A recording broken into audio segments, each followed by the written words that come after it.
Interesting fact here, George Lucas wanted a Star Wars spin-off based on the Clone Wars, so when an animated series was made, he then decided he wanted to make 4 episodes into a movie. That explains the terrible pacing, and the rest of it? Well hey, I didn't say season 1 was perfect.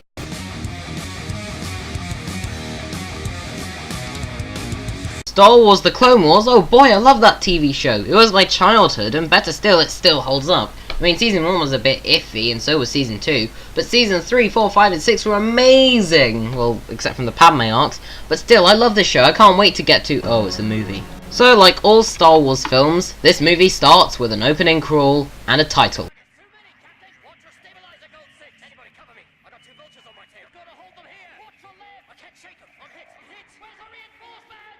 Jesus Christ, that's dark stuff to have in a kid's movie. I mean, it is PG, so I guess it is a kid's movie.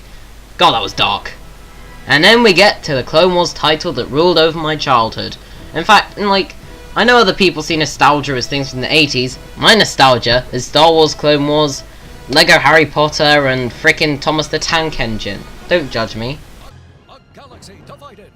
Striking swiftly after the Battle of Geonosis, Count Dooku's droid army has seized control of the major hyperspace lanes. So, this is something that I think the Clone Wars actually did quite well, which is rather than having the opening crawl, which I famously dislike, instead, do you know what I'm focusing on? They have narration, which is way better than the opening crawl. Please, Rogue One, please do that. But anyway, in the middle of the Clone Wars, the Separatists kill and attack Jabba the Hutt's forces, taking his son Rotter the Huttlet. Why he's not with his daddy, I really don't know. And who's here to answer the call? The Jedi Council, or the Republic. Well, 2 stilted figures in the background who don't say anything, creepy looking Chancellor Palpatine, and Samuel L. Jackson who doesn't sound like Samuel L. Jackson. What the hell's going on? The only Jedi we can spare are Skywalker and Kenobi. That's pretty hypocritical, considering there's 2 Jedi right behind you, who later on in Season 1 actually do quite a lot of stuff. Explain that, please. And after long CGI establishing shots, can I point out, the animation is reasonable. I mean, it's definitely TV worthy, definitely not film worthy. Lucas, that's your fault. But yeah, later on in the season they do fix it up, and I'm sorry, I really like the Clone Wars TV show, but I do not like this movie. So, let's just ignore this scene here and skip to some awesome stuff, okay?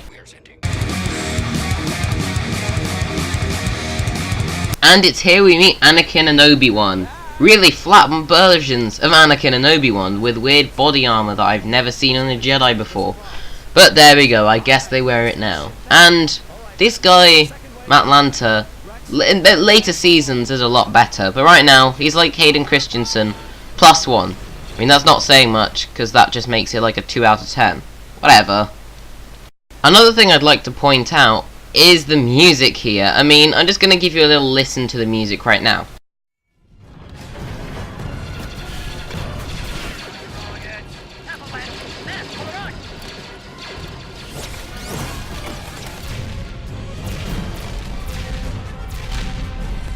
See that? So it's not John Williams, but it is good as John Williams. Or at least, not all of this was John Williams. Whatever, I love the Clone Wars. And then we meet our disgusting fat Scottish creature here that has no point other than I guess to be a kind of villain, which is weird because the only separatists we saw were Dooku, Gunray, Grievous, and the Techno Unions guy. Who exactly is this? So after this decent battle, we have a flat and lifeless conversation between Obi-Wan and Anakin. Of course, the person who plays Anakin is slightly more charismatic than Hayden Christensen, and the person who plays Obi-Wan is slightly less charismatic than Ewan McGregor. And hey, what's R2-D2 doing in this movie? Teaching is a privilege. And then we get the reveal of the new Padawan. A youngling. Ugh! Did they actually just put a youngling in this movie?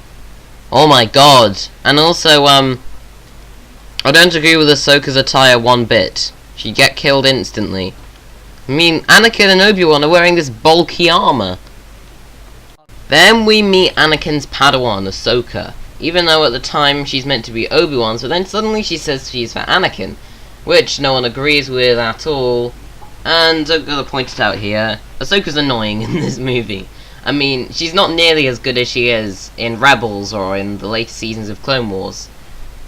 yeah, she and Anakin are made for each other. And after this we meet the main villain of the movie, Asajj Ventress. Who's this? What? Excuse me? I mean, it's bad enough without them giving an origin to Grievous, but now there's a second villain they're not giving an origin, which is Ventress. Like, Jesus Christ. Can you have a... Oh. Oh, he's the main villain of the movie, right? Right? And also, he's totally Chancellor Palpatine. How did no one else notice this? So I thought you said you'd never have a bad one.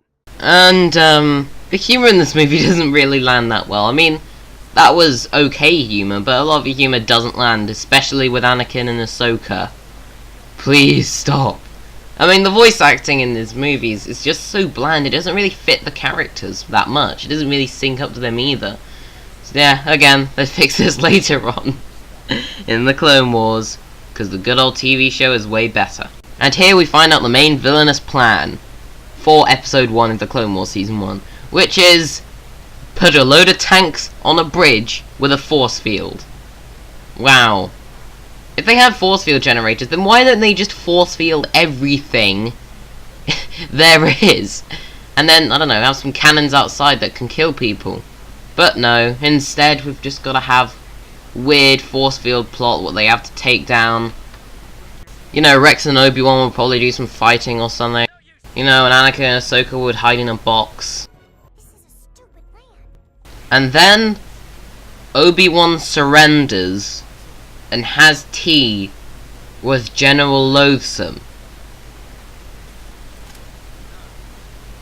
Why? And then there are these weird Coke can looking machines. And then they blow up the shield generator. Can we go home now, please? So, Anakin decides to make Ahsoka his apprentice, and then Yoda arrives for Episode 2. So now their new mission is to find Jabba's son, and Obi-Wan is gonna do the thing that Obi-Wan is best at. Negotiating with worms. But anyway, throughout this, all we really learn is that Jabba wants the person that kidnapped his son given to him, dead or alive. Dooku and his droid army will. And then begins our freaking Republic mission to take over the base where the son was kidnapped and stuff. However, while in their attack, they get attacked by droids that possess no threats, and I don't even see any clones die. Why should there be any tension here? I mean, there literally is none. And then we get terrible droid slapstick comedy, which is only there to please the children this is made for.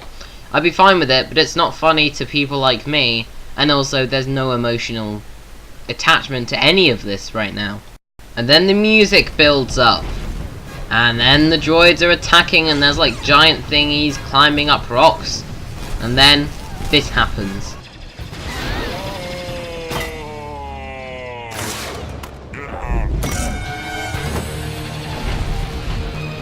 That's just too much to process. First there's more droid slapstick, then there's some really cool cinematography, and then freaking rock music plays while they do rock climbing. Plus that CG shot looked terrible. It really did. But luckily Anakin, Ahsoka and the rest of the clones get there and take out the droids. Eventually. And as I said, this movie is really a mixed bag, because it has, at some points, really good cinematography, and just okay cinematography. Sometimes really good CG, sometimes it's really flat and lifeless, sometimes the action's amazing, other times there's little weight or impact on it from it. For a servant girl. Do servant girls carry these? Whoa, did he just call Ahsoka a slave? Or soon will be. And then we meet Ventress in the most claustrophobic room ever, giving a good old friendly call to Count Dooku. And my god, the CGI hasn't got any better, has it? All is going according to plan. But on the plus side, for the most part the voice acting's good. I mean, Christopher Lee, hello. Your chance. So Obi-Wan leaves to go and get Anakin and Ahsoka, who have finally got Rotta the Hutt lit. But whilst there, Dooku shows up in the palace and tells Jabba that the Jedi have abducted his son. We've got Jabba's son. Any sign of General Kenobi yet? No, sir. Master, my Jedi training didn't prepare me for this. Ugh! What the hell is that? That's like a slug mixed with a pug, mixed with Jabba the Hutt, mixed with some bizarre worm thing. Ugh! How's that supposed to be cute? Well, actually, it is kind of cute. Oh, it's adorable. Just let me do it. I hate huts. And Dooku says that the Jedi are the ones who took Jabba's son, adding some poison and some pretty solid evidence. Also, Dooku's standing on the Rancor pit. What the hell's that? Jedi Poodoo. Remember, the Separatists show up to get the son back so their evil plan can work out. But they get screwed over by the Separatist army, so the Republic has to hide behind a door with Sarge Ventress leading the main attack. What does any of this mean? Well, it doesn't really mean anything. It's kind of here just to entertain us while we're getting through this nearly 2-hour movie. Again, none of this really means anything. But then the Separatists break in and action. No, I'm just kidding. Instead we're going to have Anakin and Ahsoka reacting to the action rather than actually seeing it. But then Rex tries to kill Ventress and it doesn't go too well. Idiot. But then Obi-Wan gets there. Then Rex gets out. Then there's a fight between Ventress and Anakin and Ahsoka, and they jump on birds and get onto this ship, but there's the droid, so they kill it, and then they fly away. Do you see the problem here? So much is going on, but nothing of any substance, really. They're kind of just putting this filler in with no emotional reason whatsoever, so that I don't have any impact to it or any weight to it, which really gives us a cost. And especially when Anakin and Ahsoka are quipping every 5 seconds in the middle of a battle that they shouldn't be quipping in the middle of. It really annoys me. And now, in our new drama show, Jabba's Palace. Behind Jabba's back, his friend and ally Count Dooku messages his assistant, Sarge Ventress, and says that Anakin killed Rotta the Hutt, when really, they both know that it's just a lie to get Jabba to like them. And then Obi-Wan shows up to stop Ventress or something, but then there's a random fight between Obi-Wan and Ventress, which again, has no meaning, because Ventress has no meaning other than to be an antagonist, just so she can entertain us, I think. But again, this action has no weight, so I don't care about it. So Anakin and Ahsoka attempt to get there, but unfortunately, they can't get onto the cruiser. So instead what Anakin and Ahsoka do is they go to Tatooine. Hey, why would you go to the planet where Anakin has severe child memory flashbacks that he really doesn't want to remember? And also, Jabba wants them all dead, plus they're leaving Obi-Wan all alone with Ventress. What the hell is wrong with Anakin?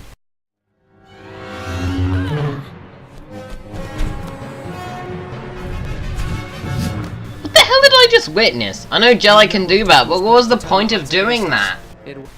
But then, Ventress gets away, as does Anakin, and now Obi-Wan's alone.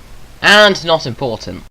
And then Anakin tells Ahsoka to go to the medical bay, where this strange little slug thing, that doesn't even have a gender, is then told by a hologram doctor how to be good again, even though it's not even a proper doctor. What? And skip, and now they're being shot at by Separatists. Great, and so you can guess what they have to do. They have to make a crash landing on Tatooine. Not now, Ahsoka! And Dooku promises that he'll kill Anakin and Ahsoka. And then we get to the thing that everyone wants to see. Politics. Battle politics with Obi-Wan, who's essentially screaming, "I'm important! Don't forget me!" But anyway, we have obligatory Yoda cameo here, obligatory Palpatine cameo, and that's all this scene offers. Experience with the Hutt should help. He'll come through. What? How does that mean anything? Anakin hates the Hutts, like really hates them. And, hold on. What? Why is Padme in this movie? God damn it, are they doing a Lois Lane where the character screams, "I'm important! Please put me in the movie, I'm important." New security measures you put into effect on Naboo. Why? is this voice actress nothing like Natalie Portman? Please excuse me, Master Yoda. I must return to the grand adventure of politics. Oh, no, you don't. Skip. Anakin. Skip again, I guess? Skip again. I know. Take him away. What the hell is this thing? That's meant to be Zero the Hutt, but he sounds really weird. In fact, he probably has the most annoying voice out of all the Clone Wars characters. What the hell? Why?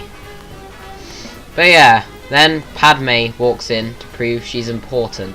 Skip. And Padme is about to be arrested, but then she escapes and stumbles across Zero talking to Deus Ex Machina.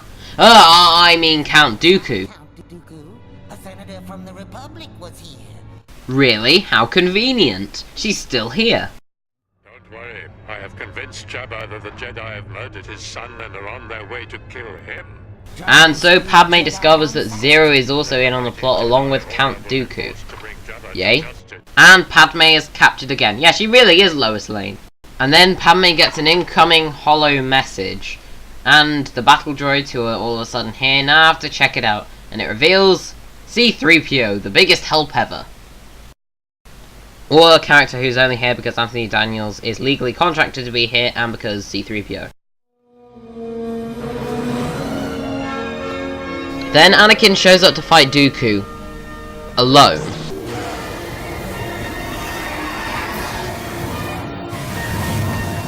I guess that's why Anakin doesn't like sand. God damn it, then Ahsoka gets attacked as well as R2-D2.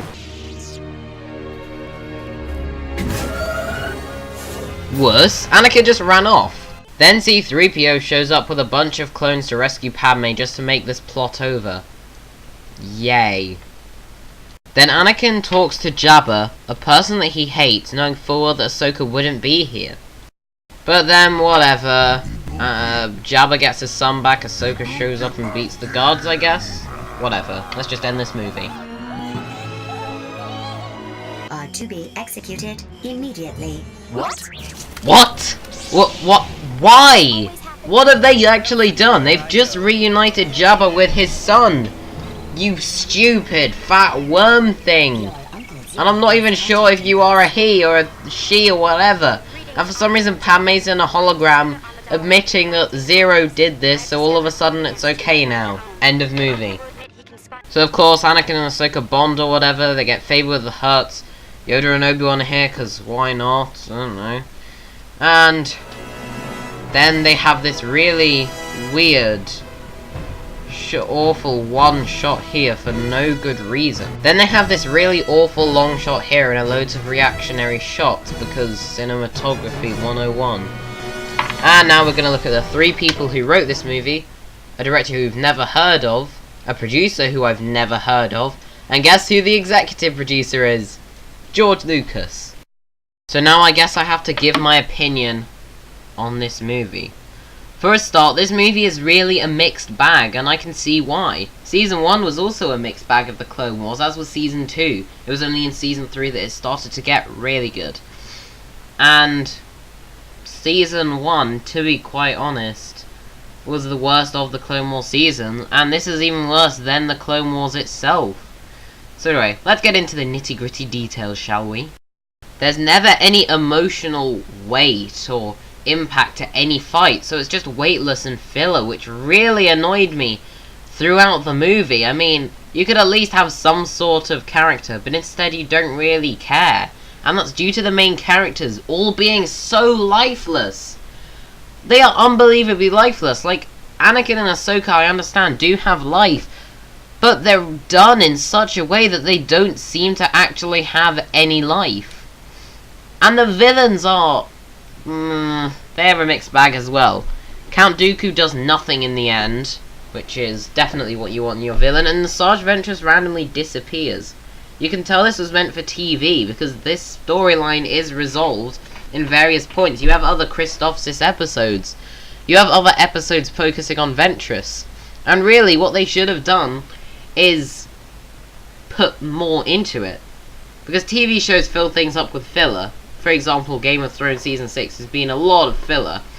But for some reason, this is full of filler, And it's a movie! What?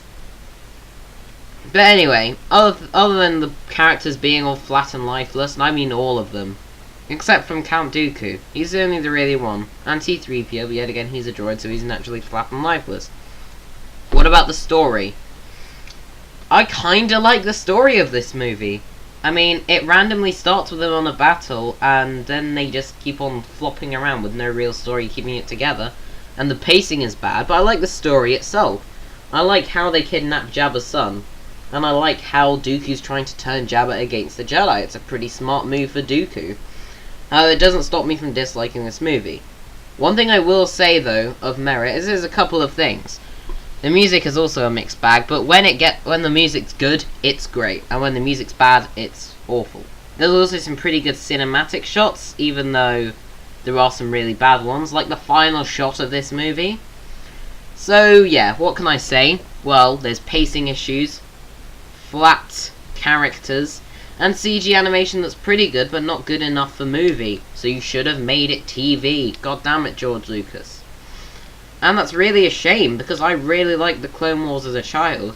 And seeing this movie basically be a long one, which doesn't do anything for the rest of the show, really upset me with this movie, to be honest. And I will say this, though. I didn't hate it as much as I hate The Phantom Menace or Attack of the Clones. So, this is a top out of the three. However, this movie is really bad. I'm not kidding. It's really lifeless and full of filler, which is not good. So, I would give a rating, but no one has a clue what my rating, so I'm sure I'll do a video in which I give proper ratings. But I'm going to say that this movie is a waste of time, which is basically 2 out of 5. And that's it for the review, so I hope you guys enjoyed this video. If you did, be sure to subscribe, like, and comment, and I'll see you guys later. Bye!